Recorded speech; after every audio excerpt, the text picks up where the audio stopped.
Hey there, kids, and welcome back to the channel. I'm Uncle Frank. I'm that you are having a great day, and in today's video, we're going to be tackling a viewer request as I sit back, relax, and examine the wonderful world of living card games and try to answer the question, why don't they tend to stick around for very long?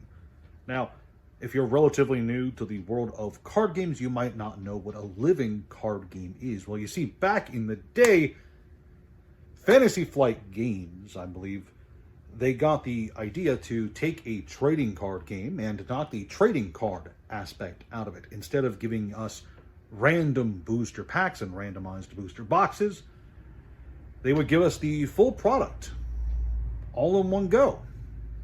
You could buy it, build what you want to build, and have fun with your friends.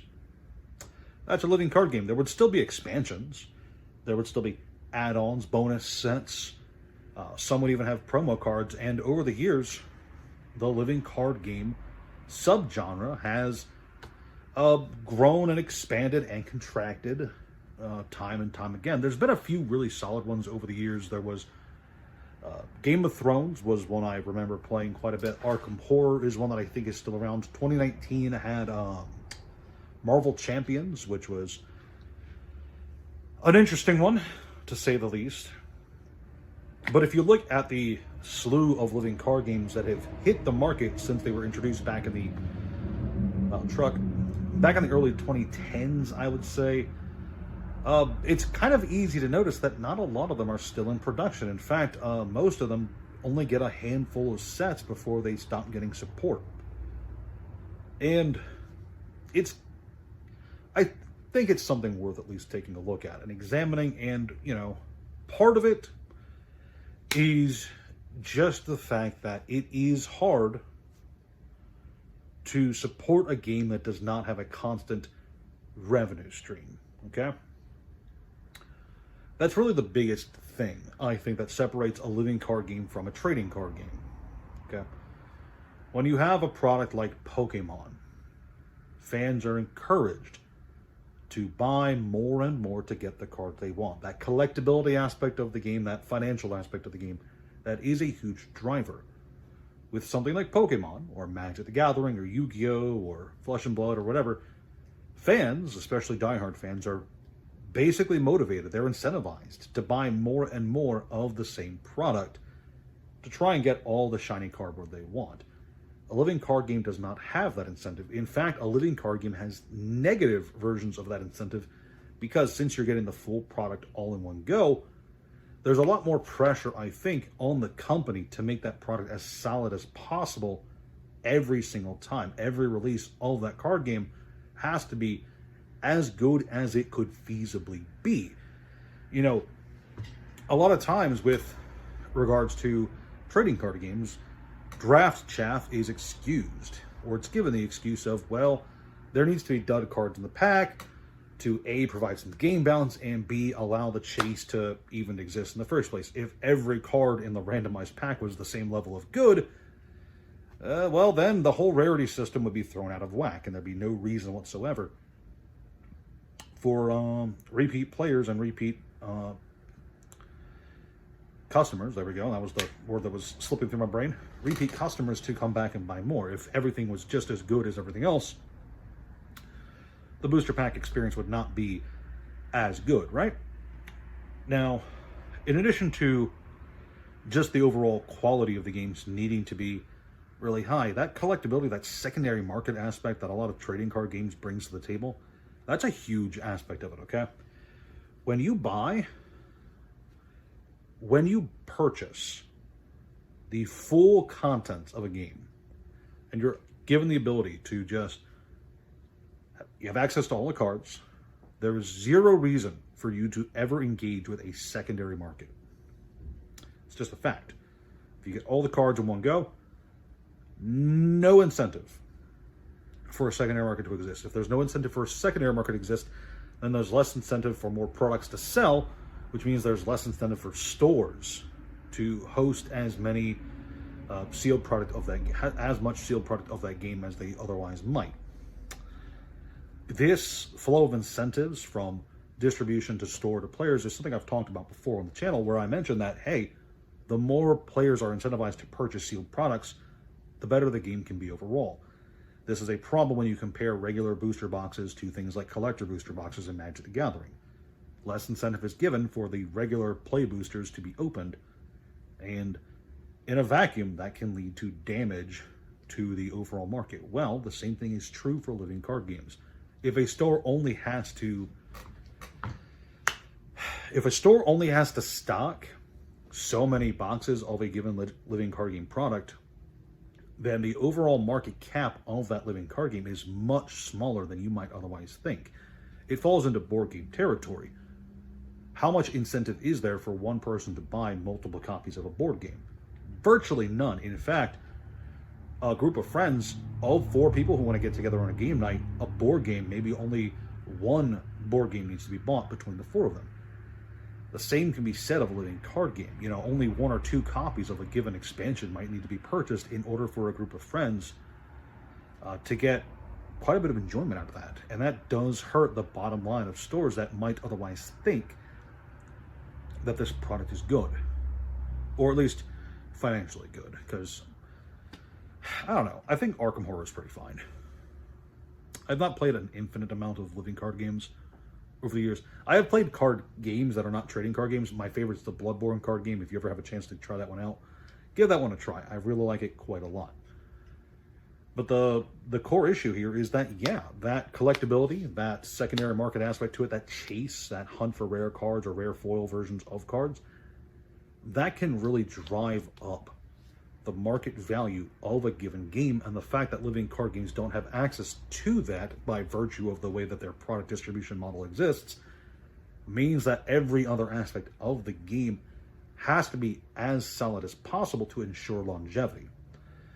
I'm not saying that living card games are doomed if they aren't as good as possible, but I am saying that it's much more difficult to expand and reach a wider player base if you aren't really squeezing out every bit of quality that you could from your game and making all the right choices too. You know, something that I really don't see a whole lot with regards to living card games, or at least I don't remember seeing this a whole lot, was just a lot of emphasis and care being done to their release schedule and their tournament structure. Because yeah, living card games can still have tournaments, you can still build your decks and try to fish out a meta. What am I trying to say here? Like, formulate a meta in a living card game. You know, everyone has access to the same pool, so it's a bit less grindy to get your decks together. But, you know, living card games have 2 distribution methods, okay? There's only 2 ways to get new cards in a living card game: expansions or limited releases. Expansions are things like new sets that can come out periodically. Far too many living card games have pumped out sets and expansions similar enough to TCG counterparts, TCG contemporaries, where there's like one every 6 to 3 months, which is not great. You know, looking at what Sorcery does, where there's only 1 set a year, that to me feels more like what a living card game should aspire to. 1 new expansion every so often, where every card is as good as feasibly possible, or at the very least as balanced as possible, to try and force metagame shifts around the new cards functioning with old cards, etc. The other release schedule, the other release option that living card games have is limited releases. Things like tournament prize packs, limited cards you can only get from their web store or something like that, where these cards aren't necessarily better than the cards you could get from the boxes, but they are harder to acquire. This does indeed create a sort of secondary market. Even entry promos that you get just for showing up to a living card game tournament could alone be enough to generate a small secondary market. You see it with, I'm going to mention the Bloodborne card game again, because the Bloodborne card game had tournament promos. The Moon Presence, I think, was a card you can only get by going to your local game store and attending a Bloodborne card game tournament, which, weird game. If you've ever played the Bloodborne card game, you'll understand that a tournament for that is kind of weird. Not Weiss Schwartz, what was it called? Tantakore, that was the one. Tantakore also had tournament structures where you could win foil cards and such. weird card games to have tournaments based on. But I digress, I'm getting off topic. Basically, another loud truck. Very loud truck, that's rumbling. Basically, living card games should put as much emphasis as possible on their strengths, making every set as good as it feasibly could be, and perfecting their distribution model so that people are incentivized to purchase products by just making the products good, and incentivized to go to tournaments because that's where you'll get those exclusive cards. Or maybe even, they don't even have to be new cards. You know, tournament prize cards, they don't have to be new cards that you can like it there. They could just be foil versions or special alternate art versions of cards that already exist in the game. And the only way to get that specialized treatment for them is to attend tournaments, win prizes, etc. It doesn't have to be new cards. It can just be the only way to get this special foil version of, I don't know, Spider-Man from Marvel Champions. There's a special Spider-Man promo you can only get for winning a tournament at your local store. And I think that's honestly it. Honestly, I think most living card games would go very far, or farther than they currently are, if they would emphasize tournament play and just really do their best to balance and perfect their release schedule. It's really that simple. It is a shame that so many LCGs have come and gone over the years. Risen, fallen. There was Netrunner, there was Legend of the Five Rings. I got to talk about that at some point. You know, there's just a lot of that have come and kind of fizzled out. They're still being played. By the very nature of how those games were created, it's actually very easy to get into them. You can find a few friends and here you go, guys. Here's 4 Legend of the Five Rings decks. Let's just have fun, right? It's easy enough to do. But it does make you wonder, like, you know, is there a future where living card games could potentially carve out their own niche in the market and pull some players and some attention away from the bigger card games? I think the answer is yes. But I think it's a yes with an asterisk. Because, yeah, you can pull players into your game with gameplay alone. But as I've said before on the channel, no one aspect of a card game makes it super successful. Art alone isn't good. The storytelling alone isn't going to cut it. Gameplay alone isn't going to cut it. You need a nice balance of different aspects, from collectability, gameplay, art, etc., in order to have a game that will stand the test of time and resonate with as many players as possible. I think it's possible for a living card game to pull it off, but I think by virtue of their release model, they have a harder time than most. That's all I'm trying to say here. So if you enjoyed this video, please leave a like, share, subscribe to the channel, leave a comment down below so I know what your thoughts are. Have you ever tried out a living card game? Have you tried the Bloodborne card game? Try the Bloodborne card game. It's really fun. That's really all I got. Thank you so much for watching and have a great day.